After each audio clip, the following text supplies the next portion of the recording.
નમસ્કાર મિત્રો, એજ્યુ સફર પરિવાર વતી હું મુકેશ ડેરવાળિયા આપ સર્વ મિત્રોનું આજના કરંટ અફેર વિથ જીકે સિરીઝમાં એટલે કે 19મી માર્ચ 2019ના કરંટ અફેરમાં હાર્દિક સ્વાગત કરું છું. બધાને સુપ્રભાત. અને આજના કરંટ અફેરમાં જોઈએ તો દિન વિશેષમાં છે 19મી માર્ચ એટલે કે જે.બી. કૃપલાણીનો નિર્વાણ દિવસ.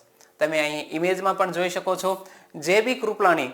તો તમે જ્યારે બંધારણ વાંચ્યું હશે ત્યારે અંદર એક આવે છે નામ ઝંડા સમિતિ. ઝંડા સમિતિના અધ્યક્ષ કોણ હતા? જે.બી. કૃપલાણી. અને વર્તમાન સમયમાં આધુનિક રાષ્ટ્રધ્વજની ડિઝાઇન તૈયાર કરવામાં કોણે મહત્વનો ભાગ ભજવ્યો હતો? પિંગલી વેંકૈયા. નામ યાદ રાખજો, પિંગલી વેંકૈયા દ્વારા આધુનિક રાષ્ટ્રધ્વજની ડિઝાઇન તૈયાર કરવામાં આવી છે. અને આ કરંટ અફેરમાં છે એટલે વાત કરી રહ્યો છું જે.બી. કૃપલાણીની. એમનો આજે નિર્વાણ દિવસ છે ત્યારે તેમનો જન્મ 11 નવેમ્બર 1888 ના રોજ તેઓ હૈદરાબાદ એટલે કે પાકિસ્તાનનો જે સિંધ પ્રાંત છે ત્યાં તેઓનો જન્મ થયો હતો. તેમનું પૂરું નામ પહેલીવાર કદાચ તમે પણ જોતા હશો અને મારે પણ વાંચવામાં ગઈકાલે જ આવ્યું, જીવટરામ ભગવાનદાસ કૃપલાણી. જીવટરામ ભગવાનદાસ કૃપલાણી એટલે કે જે.બી. કૃપલાણી તેમનું પૂરું નામ અથવા તો શોર્ટ નેમ જે તમે યાદ રાખો તે અહીં મળી રહેશે. તે આચાર્ય કૃપલાણી તરીકે પણ જાણીતા છે. એટલે એક પ્રશ્ન પૂછાય કે આચાર્ય તરીકે બંધારણ સભાના કયા સભ્ય ઓળખાય છે? તો આચાર્ય તરીકે જે.બી. કૃપલાણી. તેઓ ભારતીય રાજકારણી હતા. મિત્રો, આ વિડીયોને તમે પહેલી વાર નિહાળતા હોવ અને અમારી યુટ્યુબ ચેનલ આ એજ્યુ સફર ઉપર નવા હોવ તો તેને સબસ્ક્રાઇબ કરવાનું ન ચૂકતા. આપણે કરંટ અફેરમાં આગળ વધીએ તો કૃપલાણી ઓલ ઇન્ડિયા કોંગ્રેસ કમિટીમાં જોડાયા અને 1928-29માં જનરલ સેક્રેટરી બન્યા. 11 નવેમ્બર 1989 ના રોજ ભારતીય ટપાલ વિભાગ દ્વારા તેમના જન્મની 101મી વર્ષગાંઠની ઉજવણી માટે એક સ્ટેમ્પ જારી કરવામાં આવી હતી. અને કૃપલાણી 1977માં જનતા પાર્ટી સરકાર બનાવવામાં અગત્યની ભૂમિકા ભજવનાર વ્યક્તિ હતા. ખૂબ જ લાંબુ આયુષ્ય ભોગવી ચૂકેલા એવા જે.બી. કૃપલાણીનો આજે નિર્વાણ દિવસ. અને અંતે અમદાવાદના સિવિલ હોસ્પિટલમાં 19મી માર્ચ 1982 ના રોજ તેમનું અવસાન થયું હતું. ત્યાર પછી આપણે ભારત લેવલના સમાચાર જોઈએ તો ભારતના એક વૈજ્ઞાનિક છે નમ્બી નારાયણ. તમે અહીં ઇમેજમાં જોતા એવું લાગે કે સાધુ હશે, પણ આ એવા મહાન વૈજ્ઞાનિક છે કે તેમના ઉપર એક વખત તો આરોપ મૂકવામાં આવ્યો હતો અને તેઓ જાસૂસ તરીકે પણ આમને કિડનેપ કરવામાં આવ્યા હતા. આવા વ્યક્તિ કે વૈજ્ઞાનિક, એમનું નામ યાદ રાખજો, નમ્બી નારાયણ. એમને પદ્મભૂષણ પુરસ્કારથી સન્માનિત કરવામાં આવ્યા છે. પદ્મભૂષણ પુરસ્કાર ભારત સરકાર દ્વારા આપવામાં આવે છે. આપણે તાજેતરમાં જ તે રાષ્ટ્રપતિના હસ્તે આ પદ્મ શ્રેણીના જે એવોર્ડ હોય છે તેનું વિતરણ કરવામાં આવ્યું, વ્યક્તિઓને સન્માનિત કરવામાં આવ્યા. તો તે સંદર્ભે આ વ્યક્તિ હાઇલાઇટમાં આવી ગયા. નમ્બી નારાયણ પદ્મભૂષણ પુરસ્કારથી સન્માનિત કરાયા છે. તેઓ ભારત સરકારના 3જા નંબરનો સૌથી મોટો પુરસ્કાર ગણવામાં આવે છે. અહીં એક શબ્દ આવ્યો 3જા નંબરનો, તો પ્રથમ નંબરનો ભારત રત્ન, બીજા નંબરનો પદ્મ વિભૂષણ, 3જા નંબરનો પદ્મભૂષણ અને 4થા નંબરનો પદ્મશ્રી. તો 3જા નંબરનો સૌથી મોટો પુરસ્કાર ગણવામાં આવે છે. પદ્મ પુરસ્કાર 3 સ્તરમાં આપવામાં આવે છે: પદ્મશ્રી, પદ્મ વિભૂષણ, પદ્મભૂષણ. પણ કેટેગરીની દ્રષ્ટિએ, શ્રેષ્ઠતાની દ્રષ્ટિએ જુઓ તો પદ્મ વિભૂષણ પહેલા, પદ્મભૂષણ બીજા અને પદ્મશ્રી ત્રીજા. આગળ વધીએ તો નમ્બી નારાયણને વિકાસ એજન્સીના નિર્માણ માટે આ પુરસ્કાર આપવામાં આવ્યો છે. આ એન્જિનનો ઉપયોગ ચંદ્રયાન, મંગળયાન માટે ઉપયોગ કરવામાં આવ્યો છે. આપણે જે મંગળ ઉપર મિશન મોકલ્યું છે MOM, માર્સ ઓર્બિટર મિશન, તો આ મોમના નામ તરીકે જે ઓળખવામાં આવે છે એ મિશનમાં જેણે એન્જિન બનાવ્યું છે એવો સૌથી મહત્વનો રોલ આ નમ્બી નારાયણે ભજવ્યો છે. નમ્બી નારાયણ તામિલનાડુના છે. તે એક એરોસ્પેસ એન્જિનિયર્સ છે. નમ્બી નારાયણને જાસૂસી આરોપસર ધરપકડ પણ કરવામાં આવી હતી અને ત્યારબાદ 1998માં તેમને નિર્દોષ છોડવામાં આવ્યા હતા.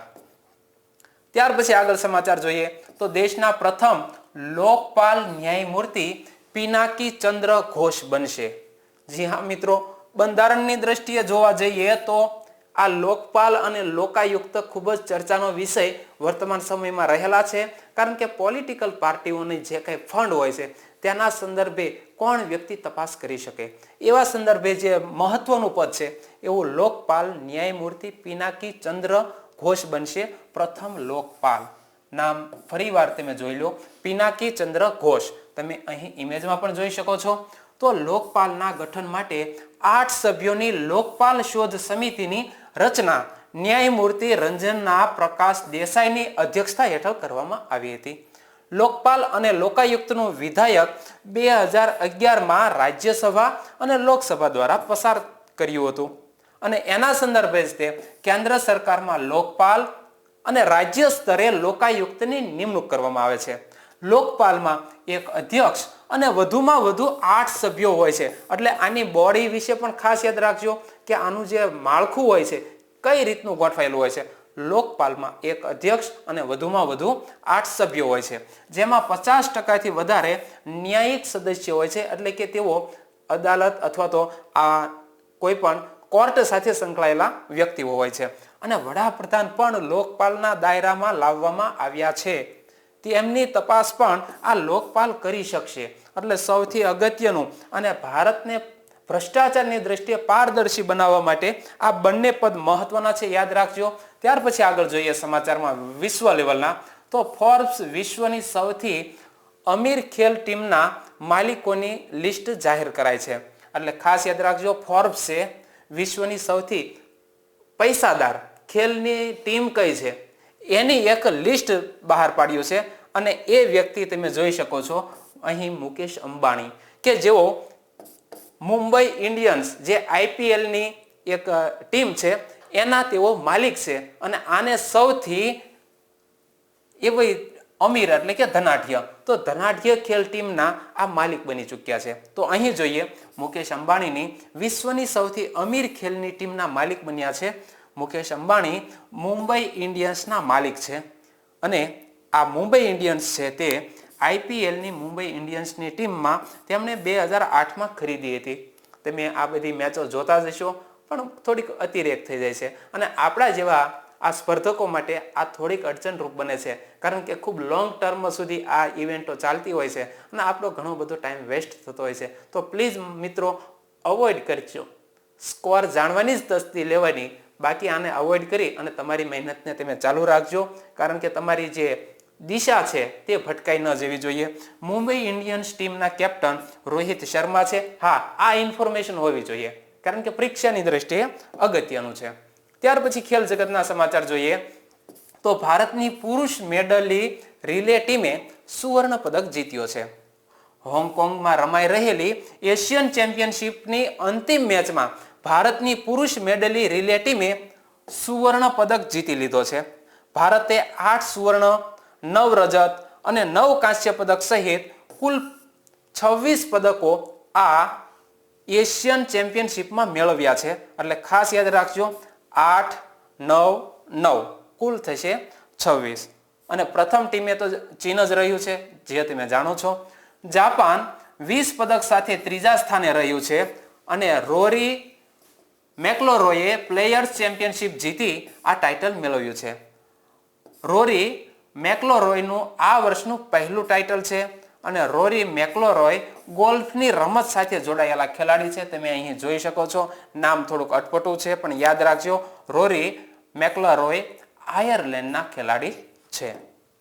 અને રોરી મેકલોરોય 48 વર્ષના અમેરિકન ગોલ્ફર જીમ ફુરિકને એક શોટથી હરાવ્યા છે.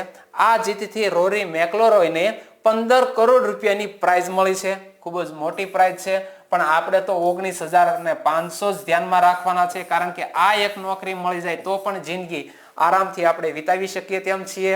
હવે તે આગામી મહિને યોજાતા આવનારી અગસ્તા માસ્ટરમાં ભાગ લેવા જઈ રહ્યા છે. તો વારંવાર અહીં એક નામ રિપીટ થયું છે. 15 કરોડ રૂપિયાની પ્રાઇઝ મળી છે રોરી મેકલોરોયને, ખાસ યાદ રાખજો.